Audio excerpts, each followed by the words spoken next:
One. Hi, Christina. Welcome to the NTM Growth Marketing Podcast. I'm excited to be speaking with you in your organization. Thank you, Andrew. I'm very excited as well. Thank you for having me.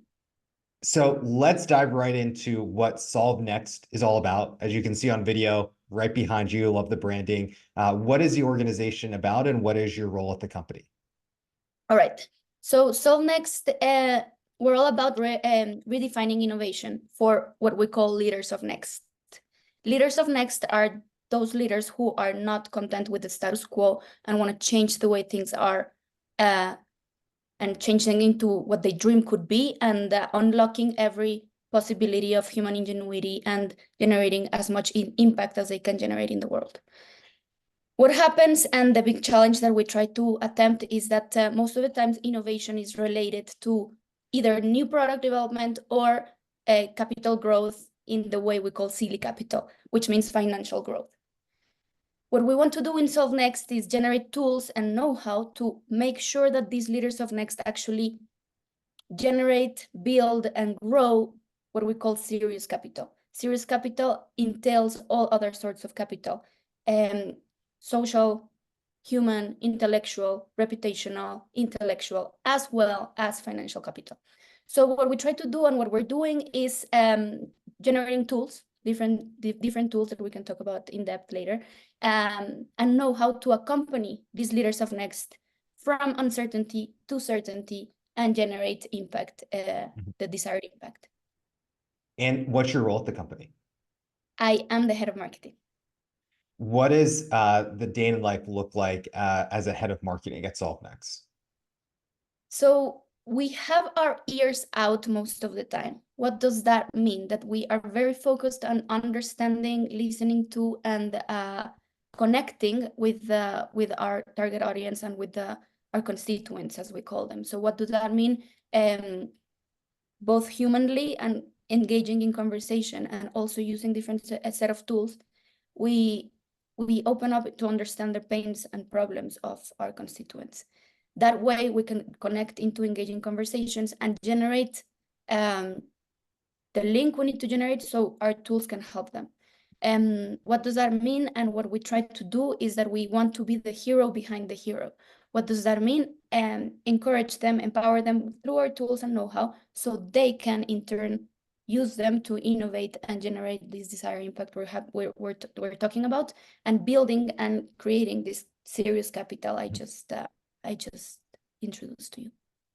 I want to dive a little bit deeper into what you just brought up, and that is around listening and marketing. So I think sometimes people think of marketing as being loud and interruptive and pattern disruptor, which may have a place in breaking through the noise in social media, but there's so much listening and empathy involved in making someone a good marketer. Can you elaborate a little bit more on why that's such an important skill to develop?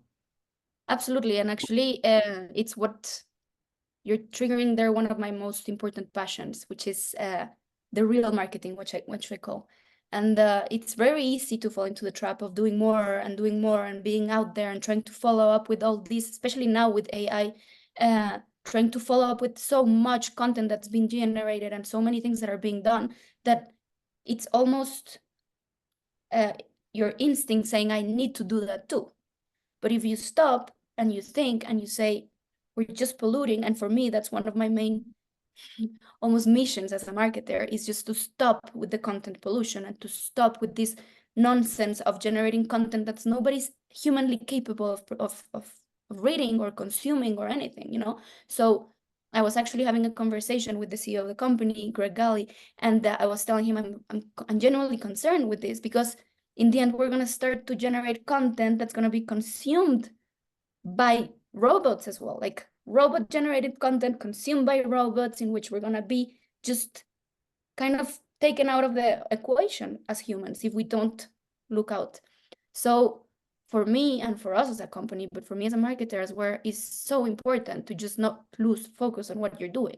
Why is it that you're doing marketing in the first place? And marketing, in the end, it's also advocating of what you believe in, the values of the company, the goals of the company, the impact you want to generate, and the product you are trying to market as well. in our case, also, we're trying to position in a new category because we don't want to follow what everybody else is doing just for the sake of doing so. But we really want to try to connect with the pains and problems of our constituents and the pains and problems that organizations are facing when it comes to innovation, and build a relationship from there and start a conversation from there. And then the rest will follow. The experience will just speak for itself.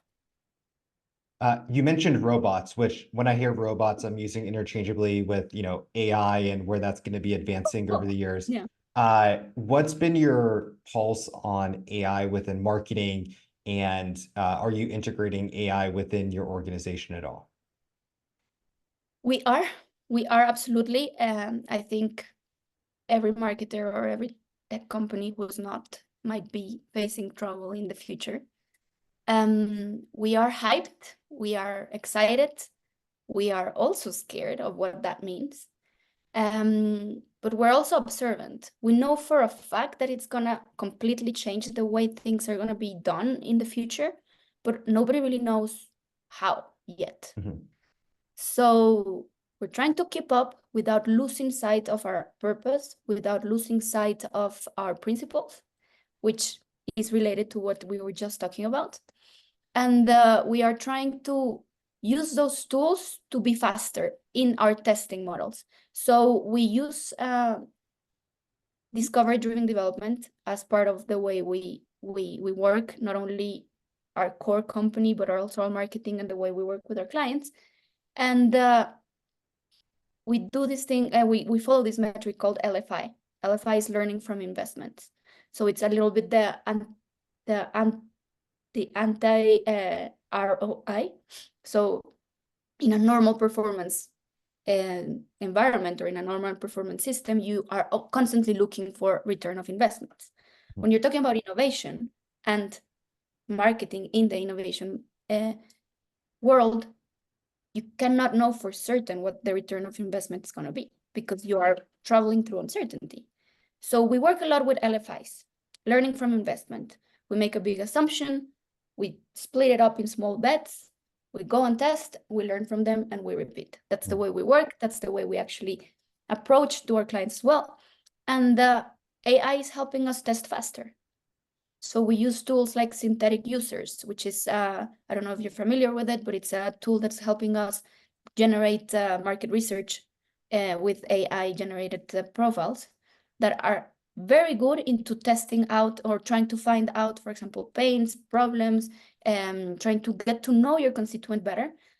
Out of that test, we get insights, we find common grounds, we find ideas that we're going to put out to the market, test them, iterate on them, bring them back, put them through the system again, and so on and so forth.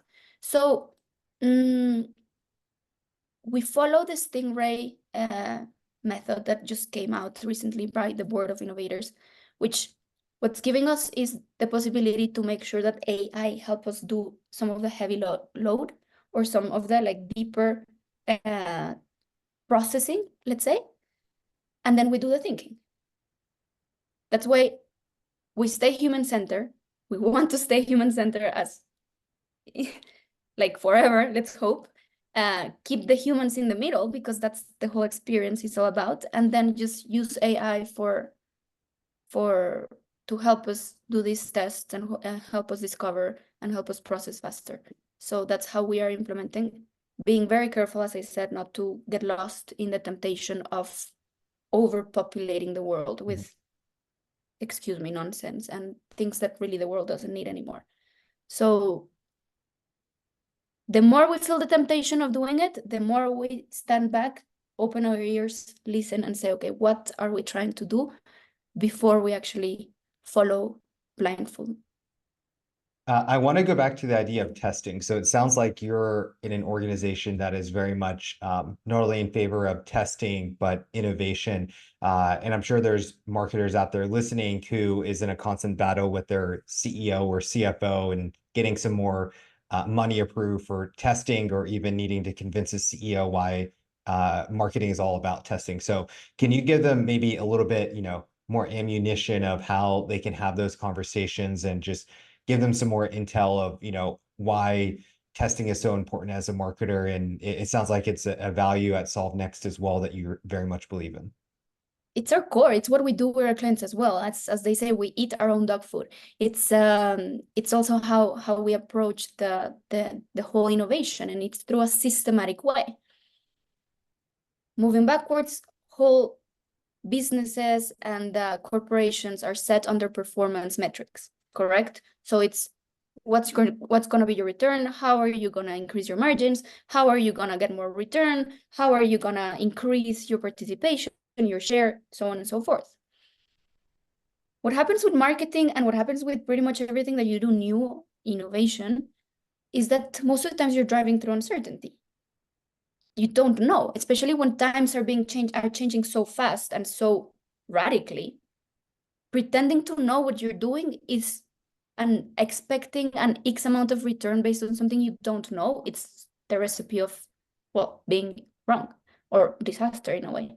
So the way we approach it is that we have certain things in which the first question we ask is, do you know it or do you assume it? And based on that difference, we're gonna see if we're gonna seek out for return or we're gonna seek out for LFIs or learnings. So one of our core values is it's okay to be wrong. Please, let's try to be wrong because that's the way we learn. What's your assumption here? What's your goal, first of all? Knowing what your goal is, what's your assumption? How do you think the world, or based on educated guesses and like knowledge and experience and so, how do you think that this is going to turn out? And based on your assumption, how are you going to test it? So we mitigate the risk somehow. So instead of saying, okay, yeah, I'm going to take this as knowledge. I know this is the way it's going to work. Let's put in all the budget in there because that's the way it's going to happen. And then you face plant yourself because it didn't turn out the way it was supposed to. Because there's no way you're going to know. There's too many variables. So instead of that, you say, okay, what's the smallest best bet I can throw out there? Put it out there, test it with a small limited budget, knowing controlling as much as you can. And once you learn, you can grow your bets into something until your assumption is no longer an assumption and it's knowledge. Then you can talk about returns. Then you can talk about expansion. And then you can go talk to your CEO and say, actually, I know this because I have the data. And that's a whole different conversation. So that's why it's for us both in marketing and everything, like that's what we call a system of innovation. And a system of innovation in marketing is also very important because we're hyper-focused on KPIs. And when we're hyper-focused on KPIs, first of all, we lose track of creativity, creation, insights, and fun, to be honest. But also, you lose sight. So when you have two different systems in which in one system you are following KPIs because you do need to grow, not only financially, but in all other sources of capital, as I stated. And then you have another system in place in which it's okay to be wrong, in which it's okay to discover certain things, in which your main KPI is learnings. Then you feel a little bit more free to try new things that are going to help you thrive, first of all, and be different from the rest. But also come back and say, okay, now I'm certain. Now I'm confident. Now I can really expand. So that way, it's a constant loop of testing and then choosing whether or not to stop, because that's also very valuable, or to expand if that's the case. Can you share any marketing campaigns you've been a part of that you're really proud of with the success you achieved?